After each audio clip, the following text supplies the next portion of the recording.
Gente, isso aqui é a continuidade do vídeo que eu fiz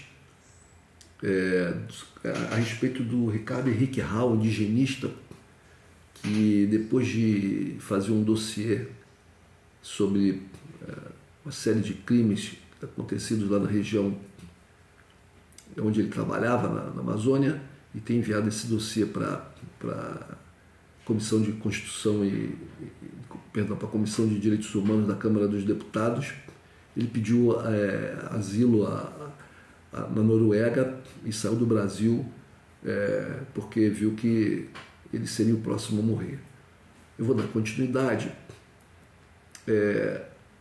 A pergunta última que foi feita no vídeo anterior era sobre a morte do Paulino. Isso aqui é uma entrevista ao portal Sul 21. Então a revista pergunta para ele: como foi esse episódio da morte do Paulino? Paulo, aí responde o Ricardo Rao: Paulo Paulino Guajajara, apelidado de Lobo Mau, foi morto em missão de vigilância dentro da terra indígena Araribóia. Era um guardião da floresta muito efetivo e eficaz e um bom amigo meu. Ele era vítima de um lawfare muito grande. Como advogado, eu acompanhei vários processos falsos contra ele. Fui advogado dele e acompanhei um desses procedimentos. O Paulino foi morto num confronto lá no interior da terra indígena. Segundo a Polícia Federal, o caso já está esclarecido. Eu não acredito. Dias antes, o Paulino tinha me falado sobre uma plantação de maconha muito grande que estava sendo financiada com a participação de um polícia lá do Rio de Janeiro. Como ele me disse. Na hora já pensei que tinha milícia no meio. Poucos dias depois eu fui levar uns indígenas para serem ouvidos numa delegacia de polícia da região, quando conheci um investigador chamado de Carioca. Eu associei as coisas. Pouco depois disso, o Paulino foi morto e o Laércio, primo dele, foi baleado. O Laércio sobreviveu.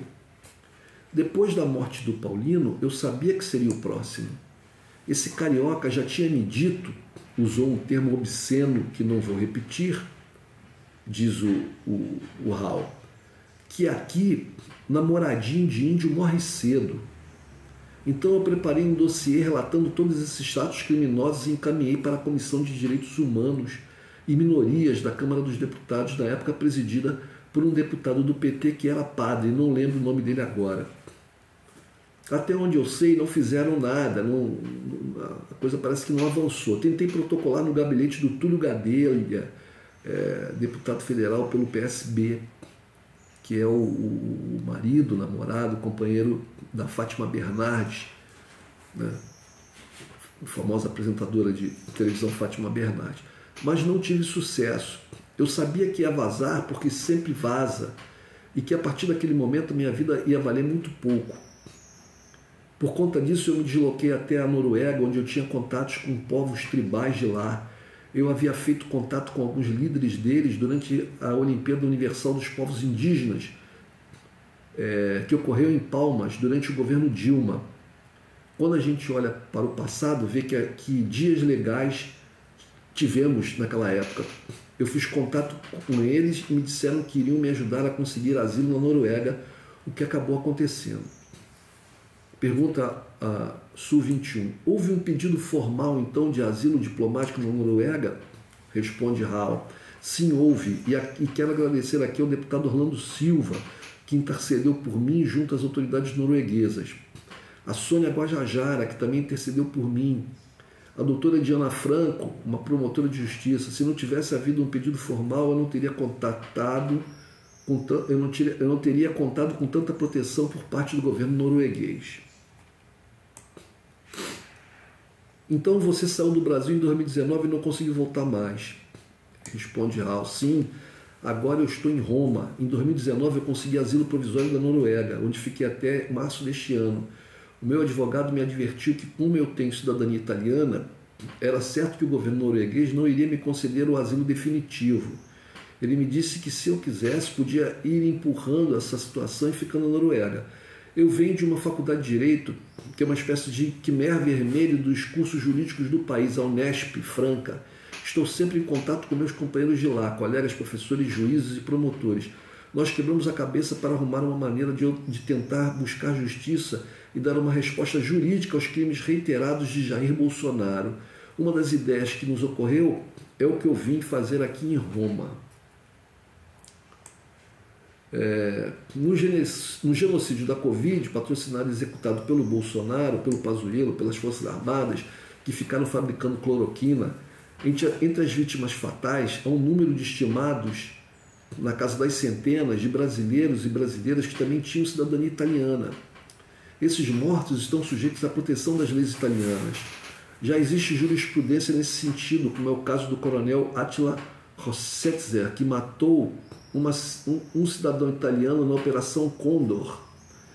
Nós vamos utilizar essa jurisprudência que serviu para condenar esse coronel, para condenar Jair Bolsonaro, Pazuello, Coronel Elcio, Eduardo Ramos e outros. Assim, considerando que eu não poderia adquirir o status de asilado definitivo na Noruega, vim para Roma para tocar essa iniciativa.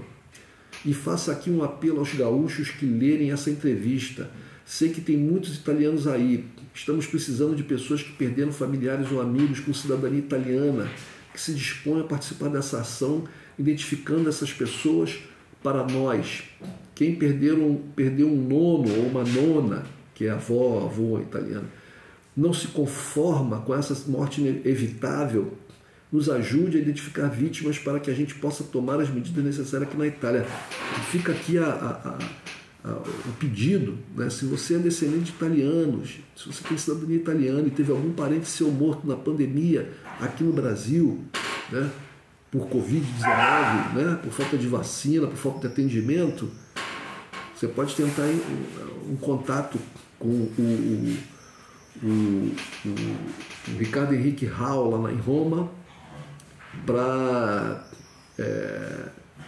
ajudar nesse processo, né, contra os crimes cometidos por Pazuello, por Bolsonaro, por todos esses bandidos assassinos que estão no governo do Brasil atualmente.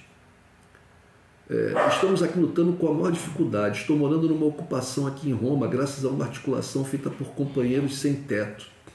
Na Noruega eu tinha um apoio estatal muito forte, tinha casa, comida, internet e um salário. Eles não me permitiam trabalhar. Aqui eu não tenho nada disso. A Nadir Paulino, enfermeira da FUNAI, minha mãe, que tem uma pensãozinha desse tamanhinho, está convertendo metade dela em euro e mandando para mim. Não estou reclamando não, mesmo com toda essa dificuldade nós já conseguimos identificar uma vítima, mas só uma vítima não vai comover o procurador da vara penal daqui. Eu tenho informação de que toda a família Bolsonaro está tirando passaporte. Eles acham que depois disso tudo eles vão pegar um sacão de dinheiro e vir para cá viver. La Dolce Vita. Não vão. E no que depender da nossa ação, La Dolce Vita com a qual eles estão delirando vai ser molto amara. Pergunta a Su21. Pelo que você vem conseguindo acompanhar, qual a situação vivida hoje pelos servidores da FUNAI sobre o governo Bolsonaro? Antes de falar da resposta dele, é interessante isso que ele está relatando, né? Dessa campanha que eles estão tentando levar a cabo lá na Itália, né?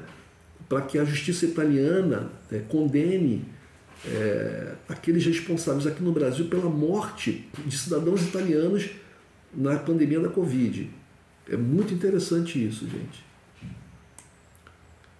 Pelo que você vem conseguindo acompanhar, qual a situação vivida hoje pelos servidores da FUNAI sobre o governo Bolsonaro? Ele responde: para quem tem perfil combativo e idealista, é uma situação de acosso permanente. A FUNAI sempre foi dividida. Quem escreve sobre isso com muita propriedade, quem escreveu sobre isso com muita propriedade foi o Márcio Meira, responsável pela reestruturação da FUNAI e presidente da fundação durante 5 anos, que é uma raridade. Ele conseguiu dar uma continuidade administrativa e disse que não conseguiu fazer mais porque a FUNAI é um órgão faccionado, ou seja, de facções. Há grupos internos que se degladiam constantemente. Sempre tivemos, desde os tempos do Rondon, sempre tivemos essas facções. Temos, por exemplo, aqueles que entram no serviço público não para servir o público, mas para servir a si mesmo. Eles representam um perfil tremendamente maléfico. Esse pessoal está soltando rojão no atual governo. Eu vi com os meus olhos o servidor da FUNAI falando que índio não presta e coisas do tipo. Esse tipo de servidor e aqueles ainda do tempo da ditadura estão muito bem, estão recebendo sem precisar trabalhar. Essa banda podre está aproveitando para abrir um monte de procedimentos administrativos disciplinares contra nós que somos da banda rondoniana. Olha o trabalho do Bruno, que coisa linda, morrer se preciso for, nada mais Rondon que isso. Você conheceu o Bruno Pereira? Sim, eu conheci o Bruno, entramos juntos no mesmo concurso, fiz o treinamento com ele e estivemos juntos em uma ou duas missões. Tinha um perfil rondoniano, clássico, era um modelo para todos nós indigenistas idealistas.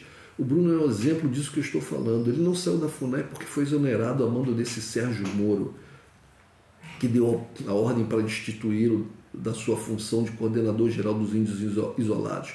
Ele foi destituído da função, mas seguiu com o cargo do concurso dele, que era agente em indigenismo. Eu ficava pensando como é que um cara tão capacitado como o Bruno não era indigenista especializado, como um cara burro, como eu acabei me tornando. Depois me dei conta que isso foi pela dedicação dele. Ele não tinha tempo nenhum, era 24 horas dedicado ao indigenismo.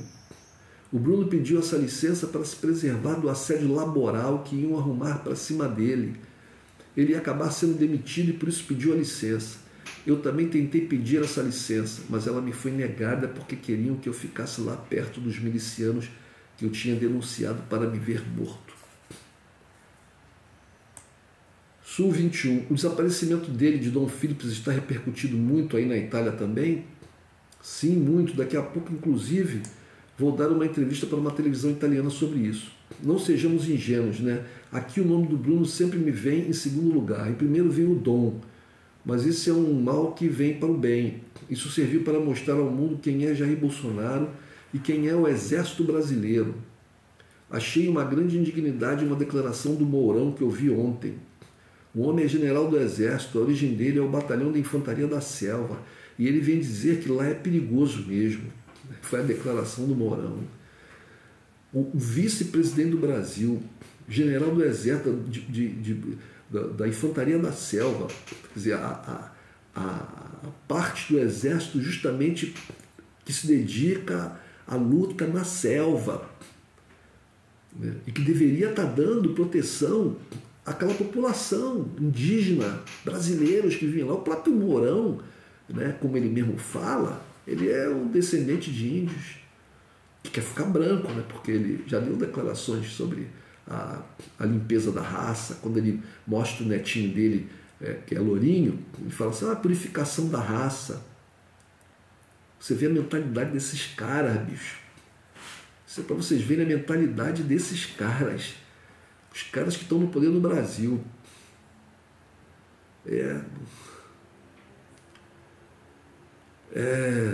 Mas para que esse senhor recebe seu salário? Se é perigoso, faça seu trabalho e torne aquela região segura.